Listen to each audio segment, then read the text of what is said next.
Cursed images started to pop up on the internet sometime in the mid-2010s, right around that 2016 mark. The best way to describe a cursed image is to list off the many characteristics a photo must have to be viewed as cursed. The picture has to show something mysterious, or even things that are slightly disturbing. The pictures must have low camera quality, and most importantly, it must make the viewer of the image ask why. Why does this picture exist? How did this picture happen? Is this picture real? And most importantly again, where did this picture come from?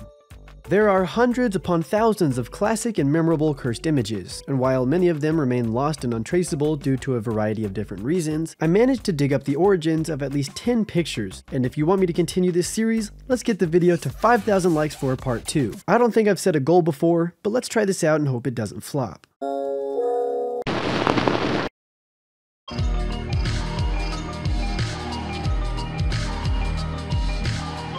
A very intense image of a guy's face being stuffed and filled with peas has made its rounds around the internet for quite some time now, and has been featured in many different meme formats. The mysterious man behind this picture is none other than an Instagram photographer called Jeff Mermelstein. After going to his Instagram, @JeffMermelstein, you'll see quite the contrast of photography. Some pictures are of nature, some are of him and his mother, but then you'll start to notice something. Every now and then, he'll have the urge to do something just a little wild. On September 25th, 2021, the internet would be blessed whenever Jeff would drop this bombshell, or pea-shell rather, onto his Instagram account. Jeff's account is full of stuff like this, and I'm not sure if I'm missing a bigger picture here in regards to his photography style, or if I'm missing any underlying messages, but consider me a fan.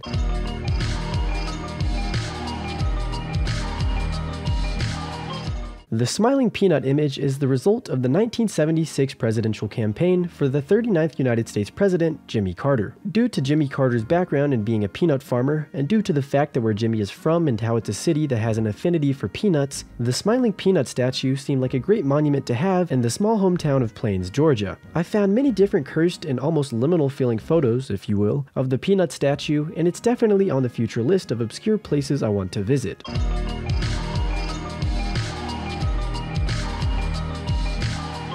I'm assuming that most people watching, regardless of even knowing what a cursed image is or not, have at one point seen this image of a crying baked potato cat. But what if I told you that the cat in this beloved meme isn't even crying? But what if I also told you that it's not even a cat at all? Ladies and gentlemen, we have been lied to. Believe it or not, there's tons of popular crying cats on the internet, and 90% of the ones you've probably seen have been photoshopped with the crying face of this exact kitten. To tell you the exact origins of this infamous crying kitten, I honestly couldn't tell you, but by searching on the 10i reverse picture search, this little dude dates back as early as 2008 and was commonly posted around as a top text bottom text meme up until the point where this sad face started to be used on other cats in the way we know now.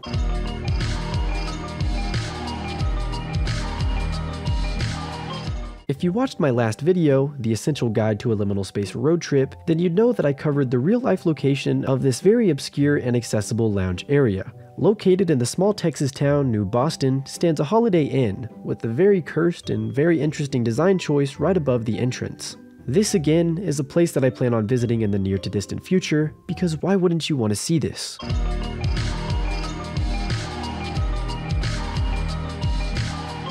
One of the most infamous faces/icons of cursed images and r/boss fights is the duct tape Bugs Bunny. Before I continue talking about this creature, I want you to truly take in the picture for what it is, and admire the sheer chaos of this duct taped human. Can this be considered body horror?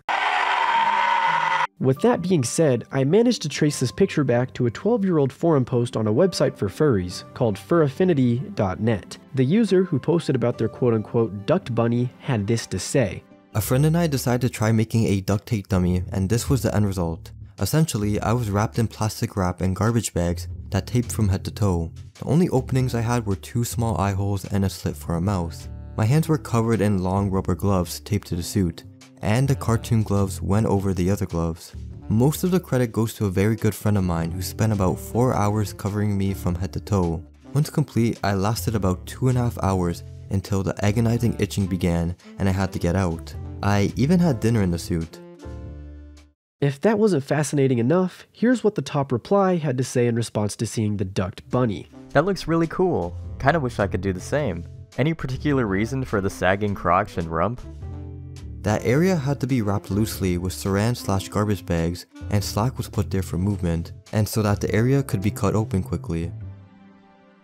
If you're wondering where the man in this Duct Bunny costume is nowadays, I don't have an answer, as his entire online persona has been inactive for over 8 years. Well, I thought they were inactive until I found their linked Twitter off of the forum page. Wally Wabbit, as they like to call themselves, is relatively active on their Twitter page, with their last tweet dating back to September of 2023. I know my audience is pretty cool, but I still feel like saying that nobody should send any sort of hate or harassment or weird stuff towards this person. I'm only showing their Twitter because it's nice to know that the Duct Bunny legend isn't dead.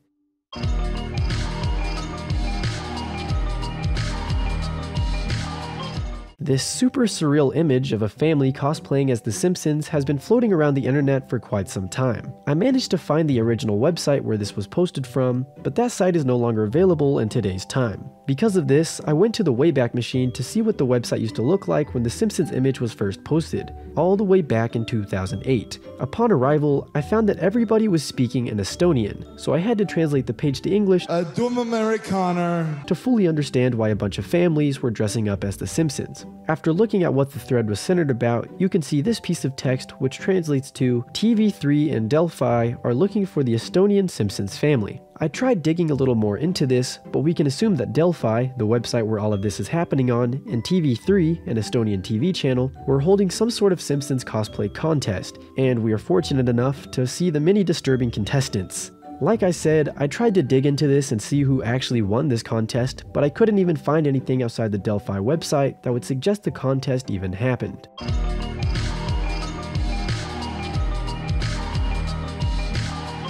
What is going on in this image? Luckily to those who had asked that question, I know exactly why this is happening, because that's what this video is about. I remember back in the mid-2010s, there was a movie called The Adventure of Food Boy on Netflix, and it was just one of those super obscure movies that kind of exist in the back of your head, but you don't truly remember the entire premise or plot of the film. One of the only things I remember from The Adventures of Food Boy is this exact image from the movie.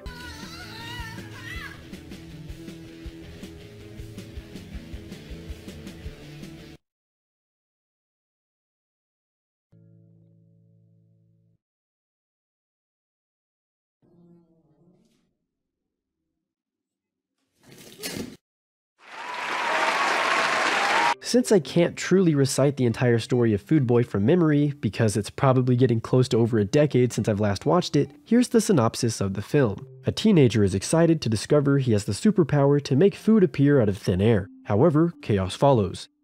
That's literally it. You can go and watch it on Amazon Prime if you're curious.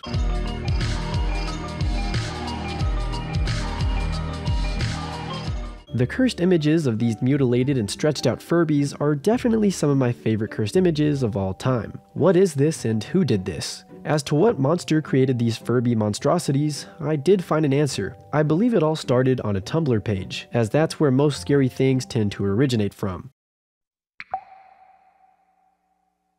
The Tumblr page called Furby Fuzz was responsible for making all of the long Furby images and went on to get a decent fan base that would actually start buying some of these Furbies. If you are wanting to buy one of these for yourself, the price ranges from around $80 to $100, but I wouldn't even consider making the final purchase just yet, as they've been inactive for nearly a year on their Instagram account. I'm not sure if the long Furby was some sort of niche somewhere in the furry community, or if they were made as a joke, but I'm glad they exist.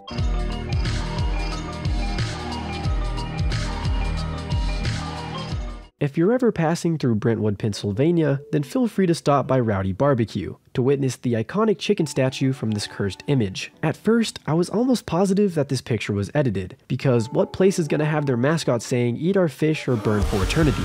To my surprise, you can find many different images of the Rowdy chicken holding exactly what it says in the classic cursed image. The sign is also capable of saying normal restaurant things like smoked brisket chili and chicken and sausage combo. To go from "fucking die if you don't eat our fish" to "we're having smoked brisket chili on Tuesdays" is pretty funny stuff.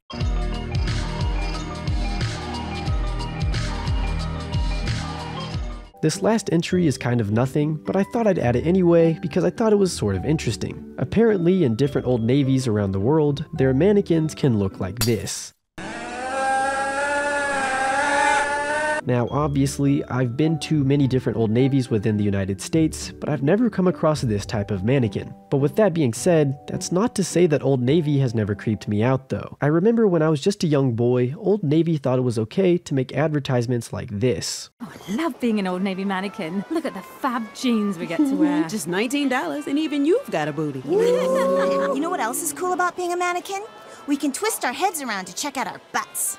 See? I got a perky patootie. I have a bodacious bum. Nutritious and bootylicious. You know how creepy this was to a freaking 6-year-old? You're telling me that the mannequins are talking and twisting their heads when I look the other direction? These are already human-like enough. I don't need them to be sentient. Hopefully you enjoyed the video. I really want to make this into a series, so be sure to give this video the support it deserves. And happy 2024. This year I'm going to hit 100,000 subscribers and it's going to be freaking lit. Also, I'd like to give a big shout out to the voice actors during the Duct Tape Bunny segment. That was with the help of fellow YouTubers Gubby and Adrian Ghastly. Be sure to check out their content. I freaking love the sort of stuff they make. And Adrian actually just made his first video back after not posting for over a year, so go give his new video some love, along with Gubby. And here's a special shout out to my Patreon members: Bella M, Damsandee, 3LMMO, Jera, Sinful, Josh S, Josh Wynn, Landon Rodriguez, Leon S, Lexi Bunny, Master Shake, Meeko, Cher, The Good Bunch, and Z Solt. Thank you guys so much for supporting me, and I'll see all of you next week. This bitch stays up all night, but I see through you. I took a nap right on my glasses.